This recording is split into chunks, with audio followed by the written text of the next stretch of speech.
15th of January 1992. We will continue our Dhamma talk. Yesterday I explained you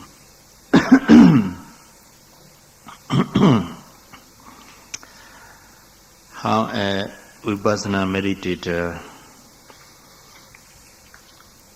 developed Noble Eightfold Path while he is practicing mindfulness meditation.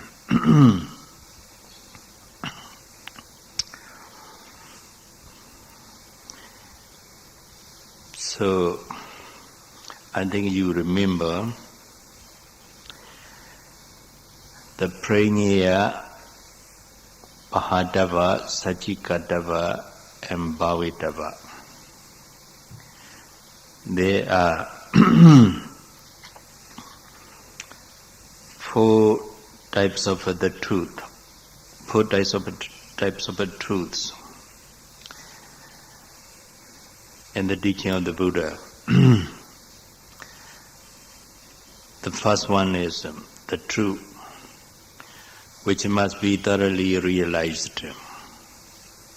That's a Prajñaya. The truth which must be removed or abandoned.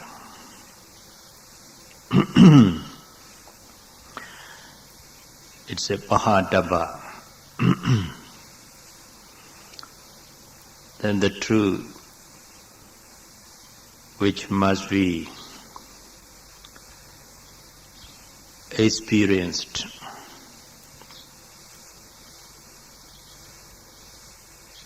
That is Sachikatava. Then the truth which must be developed. This is a Bhavitava.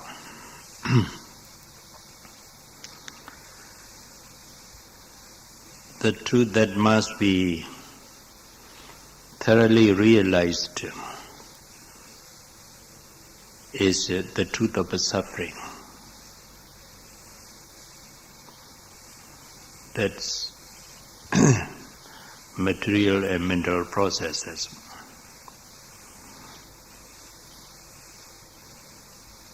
All kinds of material and mental phenomena are to be thoroughly realized so that one can remove the second truth, the truth which must be removed, that is the cause of suffering, the truth of the origin of suffering, Samudaya Satya.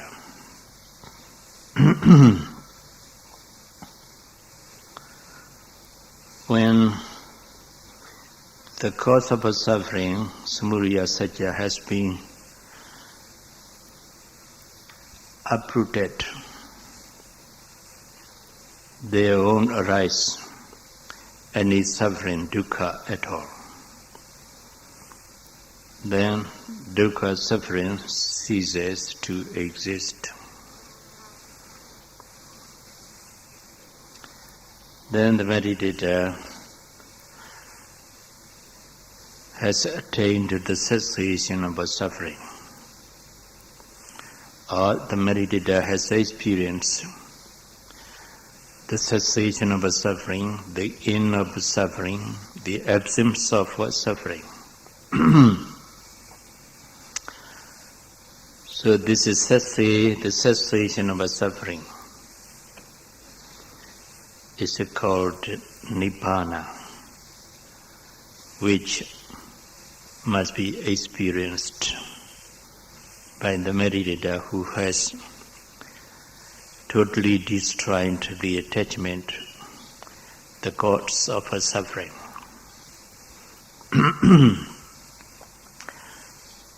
So this is truth of the cessation of suffering is the one which must be experienced.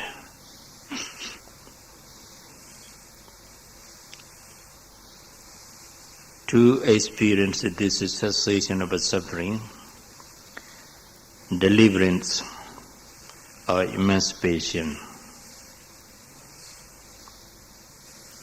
you have to remove its cause. The truth of the cause of suffering, Samudaya Satya, which is tanha, attachment or craving.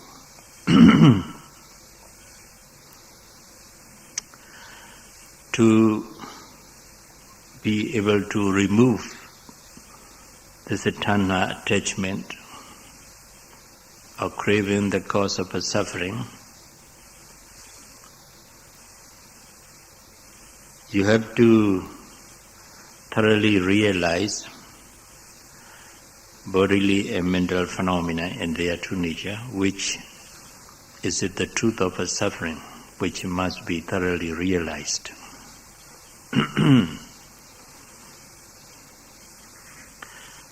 To be able to realize the more bodily and mental phenomena as they really are, you have to develop the Noble Eightfold Path, Magga Satya, the truth of the way leading to the cessation of suffering, which must be completely developed. So when you fully develop these Noble Eightfold Paths, and you, by being mindful of what is happening to your body and mind as it really occurs, then you realize the truth of suffering,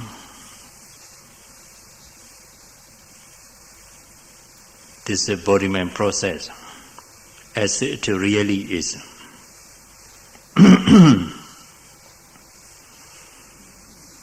That realization removes the truth of the cause of suffering, tanha, attachment or craving. When the cause of suffering, tanha, has been removed, there is no suffering at all. The suffering ceases to exist here. Then you have attained the cessation of suffering. In this way, the Four Noble Truths are interrelated to each other. Then here, the truth of suffering, embodiment process, is the effect. The truth of the cause of suffering, Samudaya Satya, tanha, is the cause. Tanha or attachment causes suffering to arise. Every suffering is caused by attachment or craving, desire, lust, greed, and so on. So, the truth of the suffering, that's the embodiment process, is the effect. The truth of the cause of suffering, tanha, attachment, is the cause. These two kinds of truths are mundane.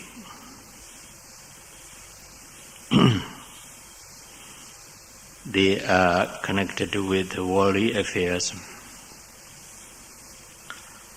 Then, to attain the cessation of suffering, deliverance or emancipation, eternal peace, you have to remove the cause of suffering, tanha. To do it, you have to realize bodhimam process and their true nature. To realize this bodhimam process, you have to develop magga sajja, the truth of the way leading to cessation of suffering, that is Noble Eightfold Path.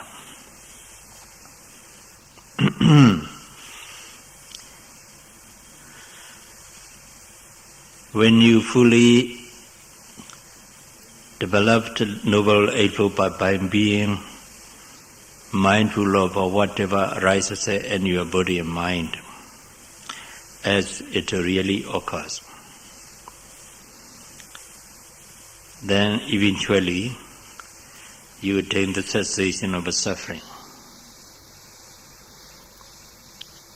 So, magga sajja, the truth of suffering, is the cause.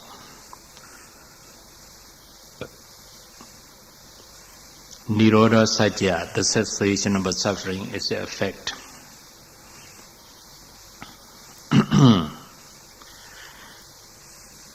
These two kinds of the truth are supra-mundane. We call it lokuttara.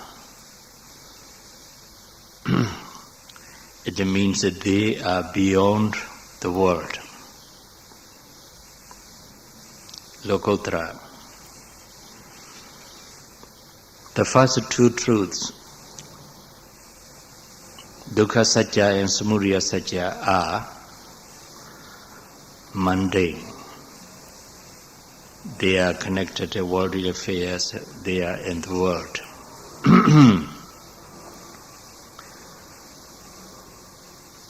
So, magga sajja here means Noble Eightfold Path. But it has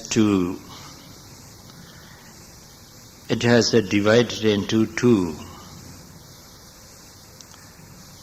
The first one, the first Noble Eightfold Path, the first one is connected with the world. The second part is not connected with the world, but it's beyond the world. So the second part is called supramundane. When we are mindful of any mental and physical phenomena,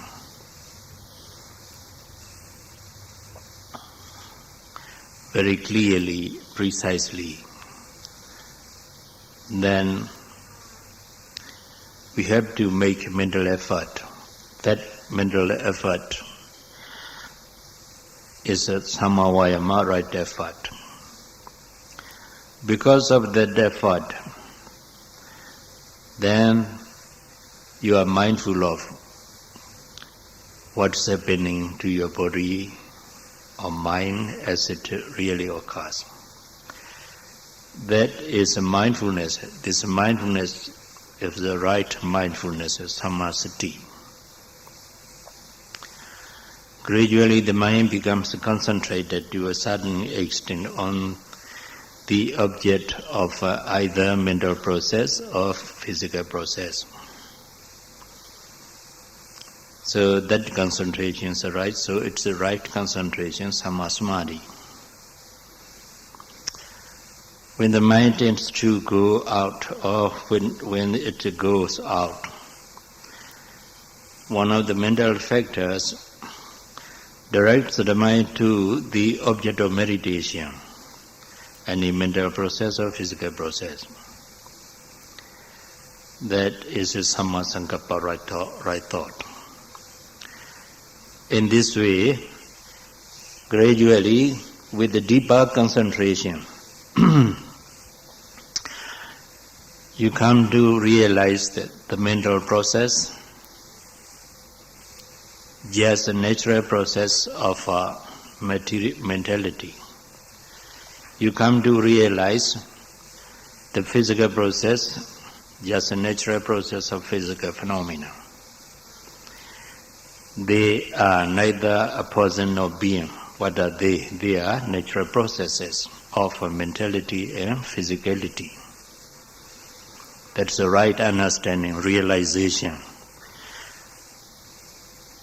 It's a samadhi, right understanding or right view. In this way, while you are practicing vipassana meditation, mindfulness meditation, you are cultivating this noble, these 5 factors of the Noble Eightfold Path. Right effort, right mindfulness, right concentration, right thought, right understanding. Samma vayama, samma siddhi, samma samadhi, samma sankappa, samma ditti. You have also the other 3 mental factors of the Noble Eightfold Path, which are in the group of sila, moral conduct. Those are samavacha. You are refraining from bad speech while your mind is concentrated on the movement of the foot or any mental process or physical process. Then you have a samavacha, right speech. You are refraining from bad deeds or actions. Then you have a samakammanta, right deed or action. You are refraining from bad livelihood. Then you got sama ajiva, right livelihood. By refraining from bad deed, bad speech, bad deed, and bad livelihood, you are endowed with these 3 factors of virtue. Samavacha, right speech, samakammanta, right deed, sama ajiva, right livelihood. In this way, you are developing this Noble Eightfold Path while you are mindful of whatever arises in your body and mind as it really occurs.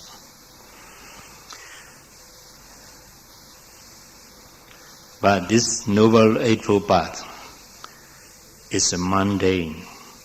They are included in the world, not beyond the world. So, as long as you have not reached the first path knowledge, at least the first path knowledge, or the first stage of enlightenment, Sotapatimagga, you are developing this Noble Eightfold Path, mundane, mundane factors of a Noble Eightfold Path. Then, when you have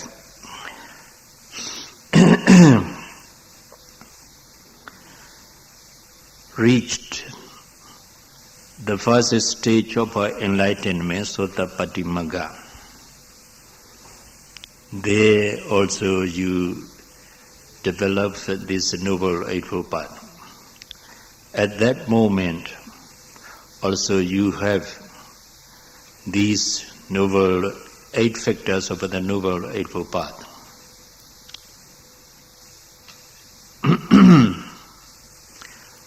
But that consciousness for knowledge, which is called the path knowledge, or the first stage of enlightenment, is called beyond world. So at the moment you attain the first stage of enlightenment, Sotapatti Maganyana, the first path knowledge.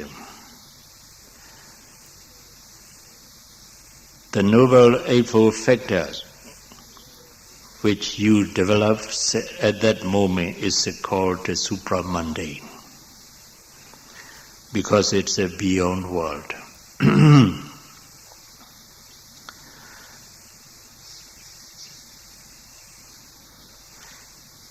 So none of supramundane factors of Noble Eightfold Paths can be attained without any mundane factors. Only you have thoroughly and completely and fully developed the mundane factors of a Noble Eightfold Path, you can attain to the Magga, the path knowledge, the first stage of enlightenment. Only then that you have attained the cessation of suffering. Nirodha Satya, you experience it at that moment of the first stage of enlightenment. So the cessation of suffering is to be thoroughly experienced by a meditator who develops mundane factors of a Noble Eightfold Paths, supramundane factors of a Noble Eightfold Path.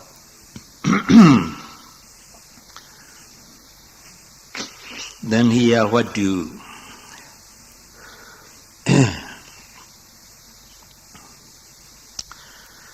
notice, what you should notice that the Four Noble Truths can be divided into two groups. The first group is the truth of suffering, there's a body-mind process, and the truth of the cause of suffering, that's the tanha, attachment or craving. Then the second group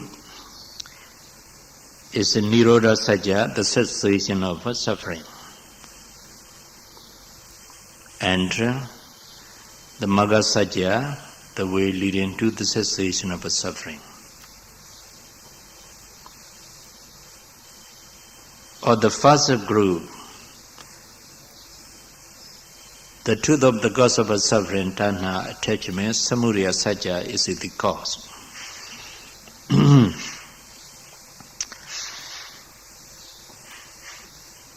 Then the truth of suffering, dukkha satya, body-mind process, is the effect. The suffering of a mental or physical phenomena is caused by the attachment, tanha, samudaya satya. Then in the second group, out of second group,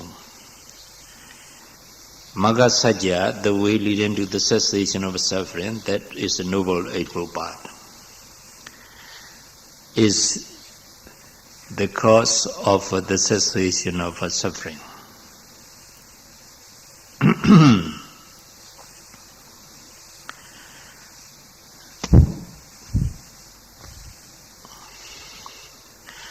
The cessation of suffering, Nirodha Satya, is the effect. The Magga Satya is the cause, and Nirodha Satya is the effect. But here there's a bit difference between the two cause and effect. The two causes and effect. Samudaya Satya, tanha, attachment is the immediate cause of a suffering. But Magga Satya, the way leading to the cessation of a suffering, the Noble Eightfold Path is not immediate cause of the cessation of a suffering. But without development of a Noble Eightfold Path, you can attain the cessation of a suffering, but this is cause. Condition is not immediate cause or condition. Because you have developed the Noble Eightfold Path, observing all mental and physical phenomena which are arising at the moment.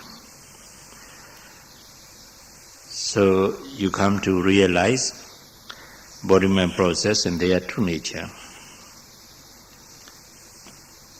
Because the body-mind process has been thoroughly realized, you don't have any attachment to either bodily process or mental process. Then attachment has been destroyed.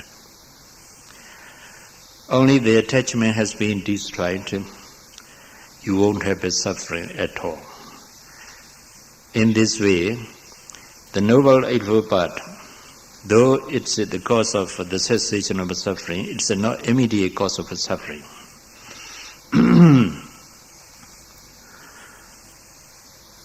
We, according to Abhidhamma philosophy of Buddhism, the immediate cause is called Badatthana in Pali. The immediate cause is Badatthana in Pali. So the attachment thana is the immediate cause of a suffering. So it's the Badatthana of suffering, dukkha. But the Magga Satya, the Noble Eightfold Path, is not the immediate cause of the cessation of a suffering.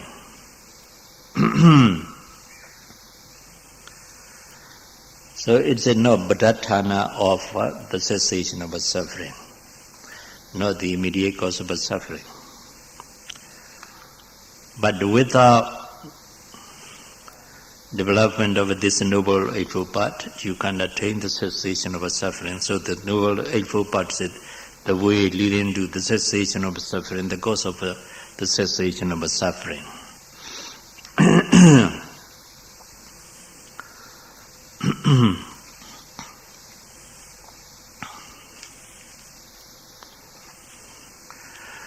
So here we,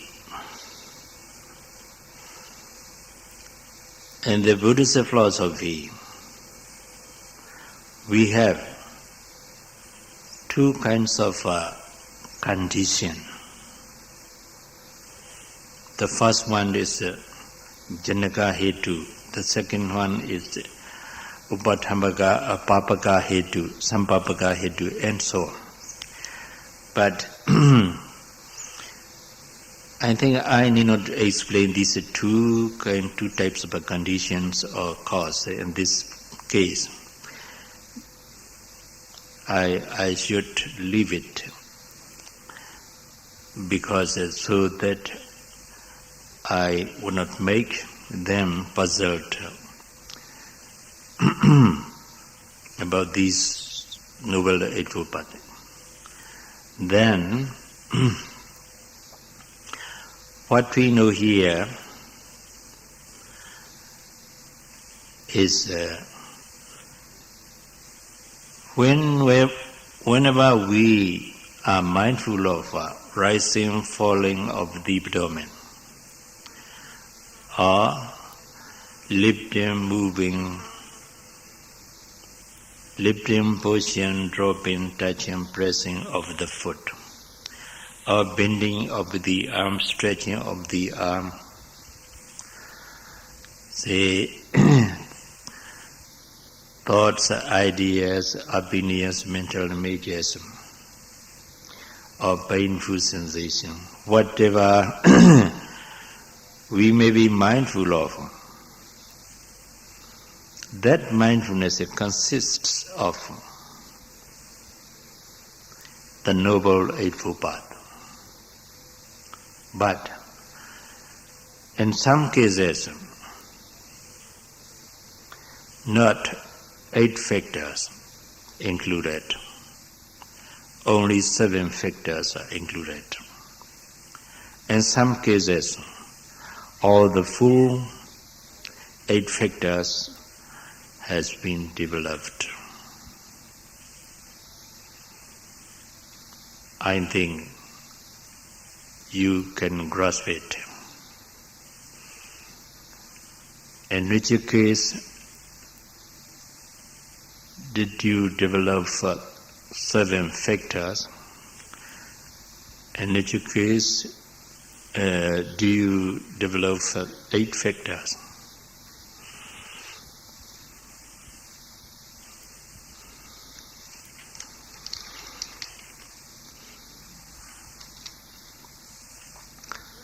Yes.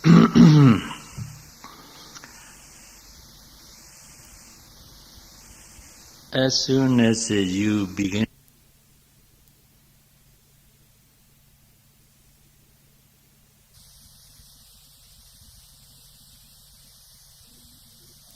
when you are able to be mindful of rising, falling, sitting, touching, or rising, falling, very precisely and closely, the concentration becomes somewhat good. Then when you are able to observe very, say, easily the movement of the foot, lifting, pushing, dropping, touching, pressing, without stress and strain, you comfortably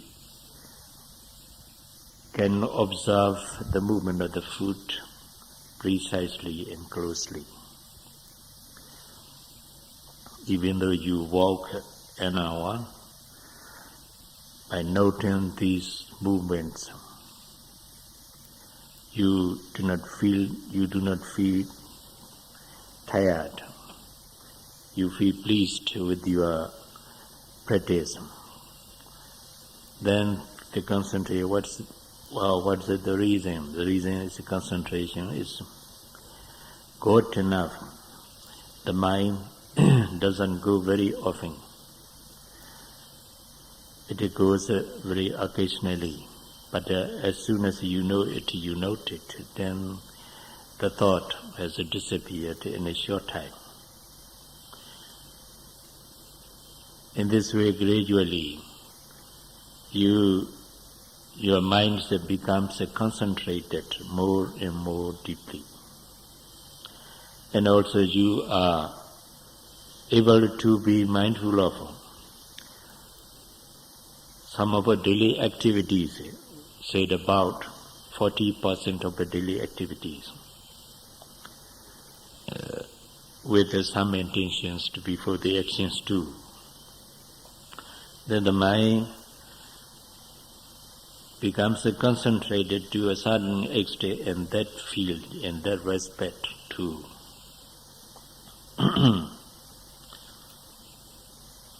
Then you got momentary concentration, deep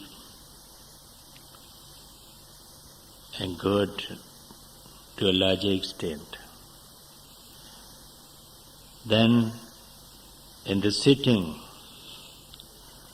your concentration, your mind is concentrated on each object of arising, falling, pain, sitting and so on, say for about 5 minutes or 10 minutes with very few thoughts which are noted and disappeared very instantly. Then you come to know the rising movement and falling movement very precisely. not just abdominal rising, not just abdominal falling. What you are realizing at that moment is the rising movement and that falling movement without the form of the abdomen. Sometimes being unconscious of the sense of the bodily form or yourself, then you very clearly realizing the natural process of rising movement and the natural process of falling movement. The same with the movement of the foot. You come to realize lifting movement without the form of the body, without the form of the leg or the foot, pushing movement, dropping movement, touching sensation, pressing. Then here you come to rightly understand the natural process of a lifting movement, pushing movement, dropping movement, touching and pressing movement. These are natural processes. You do not take them to be I or you, a person or being. What you are seeing is just a natural process of a movement. When you observe the painful sensation in the sitting, then you very carefully observe the painful sensation attentively and precisely. The mind becomes penetrating in the center of the painful sensation. But you feel the pain is somewhere there, not connected with your body or yourself. The mind notes it as it is. So the pain, you have nothing to do with the pain, the painful sensation. So the painful sensation there, you note, you observe it, you note it as the pain. Because the pain is not connected with you, with your person, you don't feel unpleasant about it. You are not affected the unpleasantness of the painful sensation because you know it separately from your body or your person. It means you do not identify the pain with yourself, with your person. So the pain is neither a person nor a being. The pain is neither I nor you. You come to realize that, yes, the pain is not a person. It's just a natural process of an unpleasant feeling or sensation. That's all. It has no person, no being, no soul or no self. What's that? Is it the pain, unpleasant feeling of a natural process? Then you come to rightly understand it. That's a samadhi, right view or right understanding.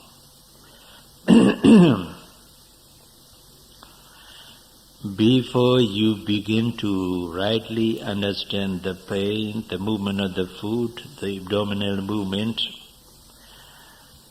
when you are accumulating, while you are accumulating your concentration so that it becomes deeper and deeper, at that moment, you have not yet realized These natural process of rising movement, falling movement. These natural process of lifting movement, pushing movement, dropping movement. These natural process of unpleasant sensations. You have not yet realized it. At that moment, you have not yet right view, right understanding samadhi. What you are having in you is just 7 factors of a Noble Eightfold Path without samadhi. In such cases, you have developed only the 7 factors of a Noble Eightfold Path. It means why you are being mindful of any mental or physical process, and the mind begins to be concentrated on the object to a certain extent. And there you don't have right understanding or realization.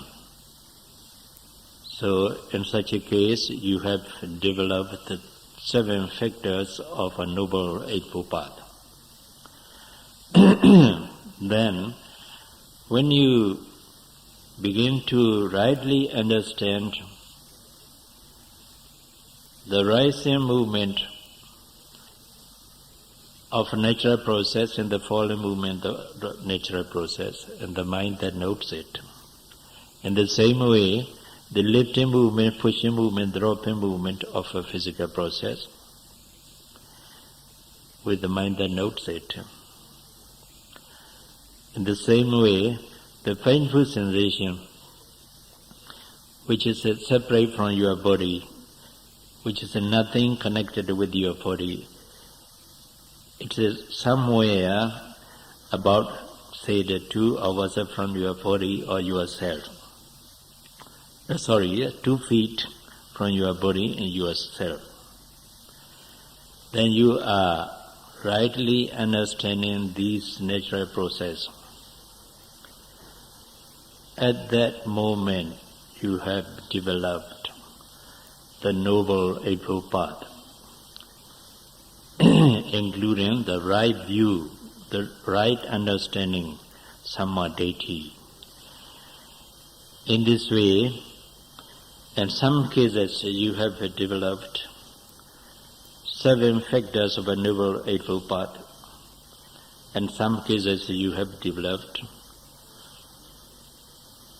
all of the full 8 factors of a Noble Eightfold Path. Could you grasp? Shall I explain further? Do I need? No need, because you are intelligent. So you can grasp it. If I show you 5 inches, you know 5 feet.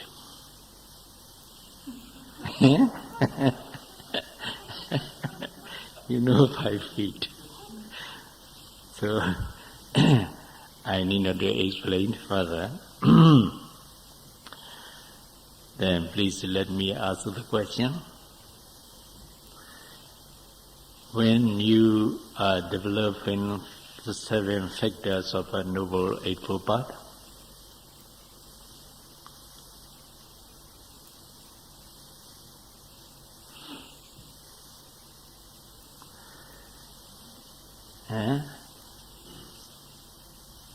in which cases do you develop the 7 factors of the Noble Eightfold Path?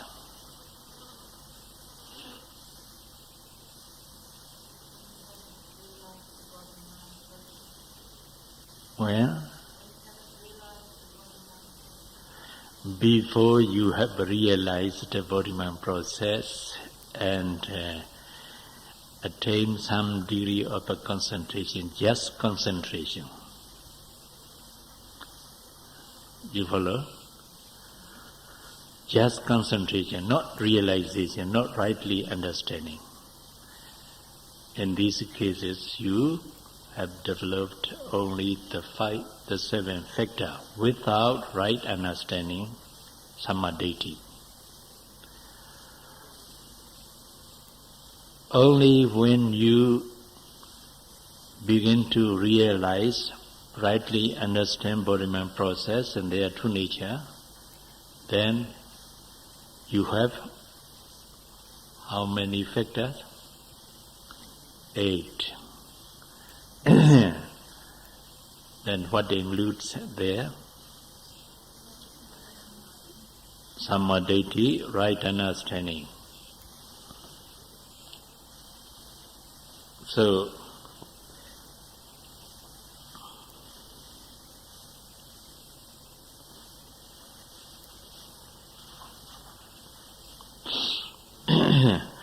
when you have attained only concentration, some degree of concentration only, you have developed how many parts, how many factors? 7 factors. When you begin to rightly understand the process and their true nature, how many factors? 8 factors, including samadhi, right understanding. Yes, here, it's easy for meditator to know the meaning of this Noble Eightfold Path, because you are developing Noble Eightfold Path practically. But in accordance with the scriptures, we have to say something about the group of virtue or moral conduct. What is the group of virtue or moral conduct? Right speech, right deed, and right livelihood. Right speech, samma vajja, right deed, samma kamanta, right livelihood, samma ajiva. Here, some right deed, right speech, samma vajja means abstention from 4 kinds of bad speeches. 4 kinds of bad speech. We call it evil speech. It's classified in 4. The first one is false speech. False speech. This is a bad speech. If you speak false speech,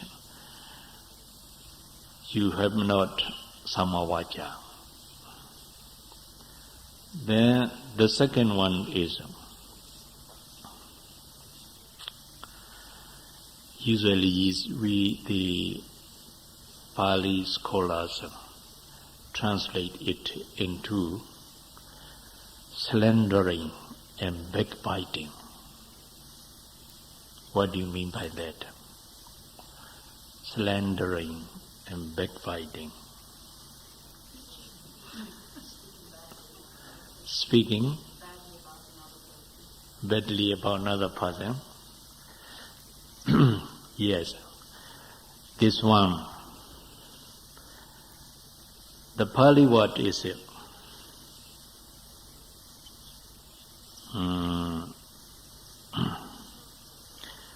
pisuna. Pali word is pisuna.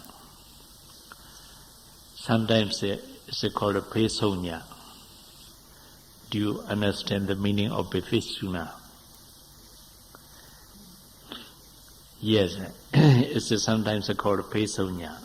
The meaning is the speech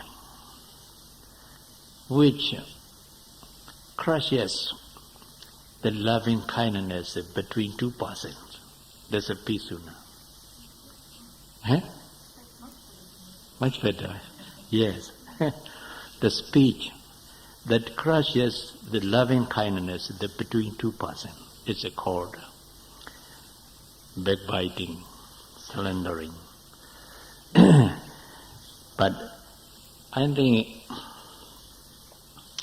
I asked some English people about this word, slandering and backbiting.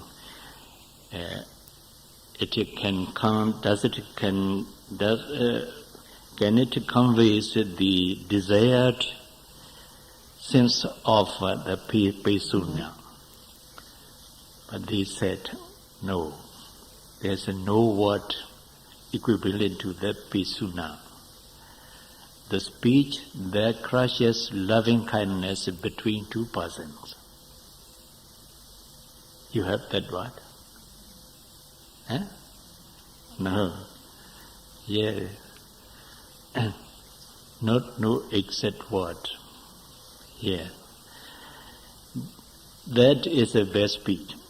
Very bad speech. The speech that crushes this loving kindness between two persons. Then another one is rude and impolite speech.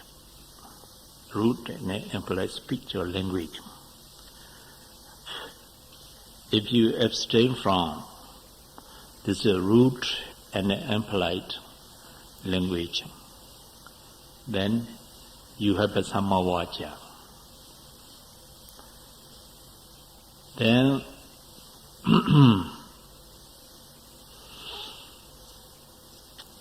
the fourth one is we call it sampaplapa. Sampaplapa is a useless talk, disadvantageous talk, unbeneficial talk. It's translated into frivolous speech. Frivolous speech, sampaplapa. It means a useless talk. You talk it, but it's not of no use for your worldly affair or mundane affairs too. So this is called sampaplapa, frivolous speech. These are 4 types of bad speech. You remember the first one, false speech. The second one,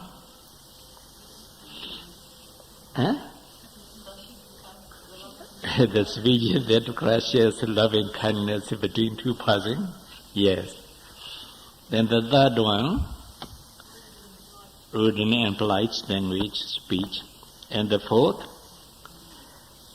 frivolous speech. If you abstain from these 4 kinds of speech, you have a samavacha, right speech. Then while you are practicing meditation and being concentrated on any mental process or physical process, do you speak these 4? No. You are observing noble silence. You are observing noble silence. The abstention from all these 4 bad speeches. Then you have samavacha, right speech. Then sammakamanta, right deed or action. Here also you have 3 kinds of bad deed to abstain from. Those are, the first one,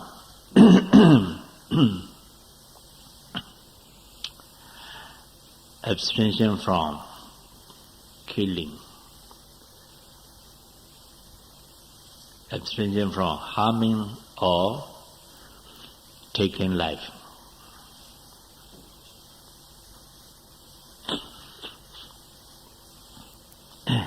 That's sammakamanta. Then, yes, harming of taking life is one of the three bad deeds. The second one is illegal sexual contact. Illegal sexual contact. That's also bad deed, bad action. The meaning of this word, this precept is very complicated. It depends on the customary law and the law of the country, many different countries. But according to Buddhist law, it's very clear. But I think in Austria, Buddhist law cannot be applied. Yes. The illegal sexual contact is a bad deed, bad action to abstain from.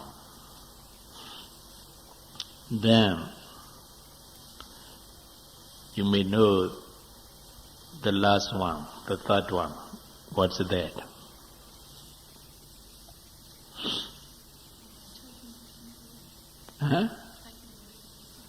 Taking what's not giving. Yes. Taking what's not giving is also bad deed, bad action.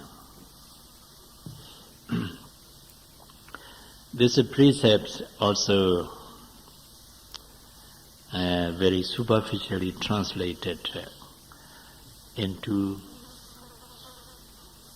stealing in Burma by some Buddhists.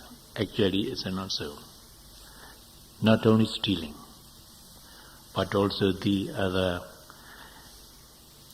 actions that takes what's not giving. So, here the bad deed is taking what's not giving. Then three types of bad deeds. You remember? If you abstain from all these three bad speeches, you have bad deed. And you have right deed or right action. Samma, kammanta. Kammanta is action or deed. Samma is right. Samma vaja, samma is right, vaja is speech. Samma vaja, right speech. Then, what's the last one? Samma, right livelihood. Samma ajiva. That means all living, yes, all living based on bad speech and bad deed are bad livelihood.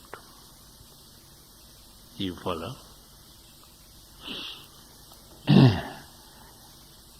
If you earn your living killing any living beings, that's a bad livelihood.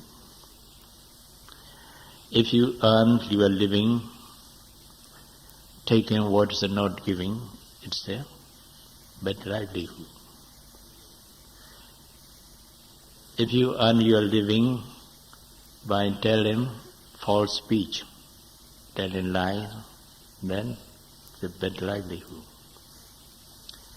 In this way, your living, if your living is based on the four bad speeches and the three bad deeds, it's called bad livelihood. Sometimes a businessman may tell lies so that he can get a great deal of a profit. Sometimes a shopkeeper may tell lies. may tell lies. No, I do not refer you. I say a shopkeeper.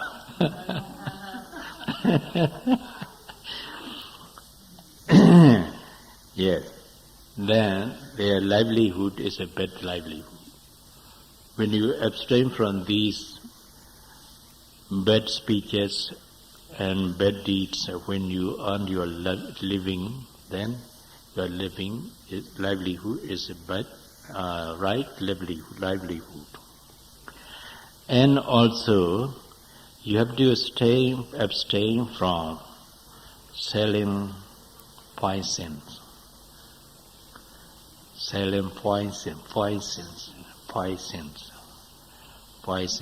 and lethal weapons,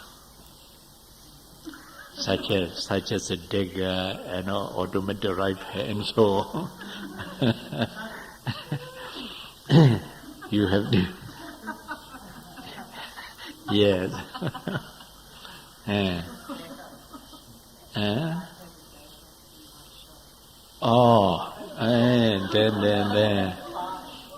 then your livelihood is bad. No sama ajiva. Throw them away.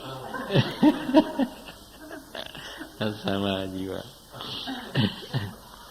And also selling liquors, drugs, heroines. These are bad livelihood. You must refrain from it so that you can have the sama ajiva, right livelihood. And you remember? Yes. That's why some of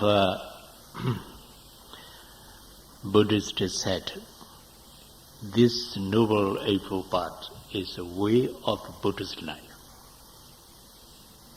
It's right. If you abstain from these things, your life is very good, very purified. You live a good life. You are a real Buddhist who will be always a happy, peaceful